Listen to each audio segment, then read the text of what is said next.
എൻ്റെ ഒരു അനുഭവം പറയട്ടെ. 2002-2003 റൂൾസ് ചേഞ്ച് ചെയ്തത്. കേരള അല്ല, കർണാടകയിലും തമിഴ്നാടും റെവല്യൂഷണറി ആയിട്ട്. അതായത് the sandal in your land is not the property of the government, the farmer is the owner.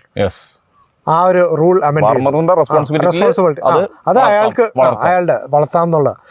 പക്ഷെ ആദ്യമേ എന്നിട്ട് ഞങ്ങൾ IWSTയിൽ സാൻഡൽ ട്രെയിനിങ് പ്രോഗ്രാം തുടങ്ങി. 2005 മുതൽ സ്റ്റാർട്ട് ചെയ്തു. സീഡ്ലിങ്സ് കൊടുക്കാൻ തുടങ്ങി. നിങ്ങൾക്കറിയോ, ഏറ്റവും ആദ്യമേ വന്നിട്ടുള്ള ഗുജറാത്തിൽ നിന്നുള്ള ഫാമേഴ്സാണ്. മധ്യപ്രദേശ് ഒന്നിലും ഒരൊറ്റ കുഞ്ഞു പോലും വന്നിട്ടില്ല.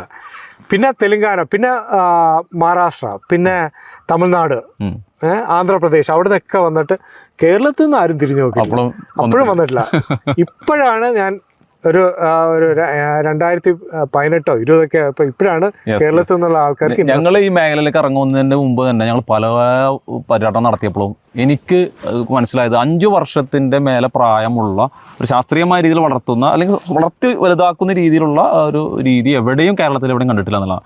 നോക്കുമ്പോൾ നമ്മൾ അന്വേഷിക്കുമ്പോൾ ഏറ്റവും ടോപ്പ് ക്വാളിറ്റി ചന്ദനമുള്ളത് നമ്മൾ കേരളത്തിലും, പ്രത്യേകിച്ച് മറയൂരിൻ്റെ സീഡ് വെച്ചിട്ടാണ് നമ്മൾ ചെയ്യണതെങ്കിൽ എല്ലാ കേരളത്തിലെ ഭൂപ്രകൃതിയിലും വളരുന്ന ഒരവസ്ഥയിൽ ഈ സാധനം ആൾക്കാർ തുടങ്ങിയിട്ടില്ല. എന്നാൽ കേരളത്തിന് പുറത്തുള്ള ആൾക്കാർ ഇത് വന്നിട്ട് കൊണ്ടുപോയി തുടങ്ങിയിട്ടുണ്ട്. അവിടെ എനിക്ക് പറയാനുള്ളത്, നമ്മൾ ഇത് ടു ലേറ്റ് പണ്ടേ ചെയ്യേണ്ട ഒരു കാര്യമാണ്. കേരളത്തിൽ നിങ്ങൾ പറഞ്ഞാൽ ശരിയാണ്,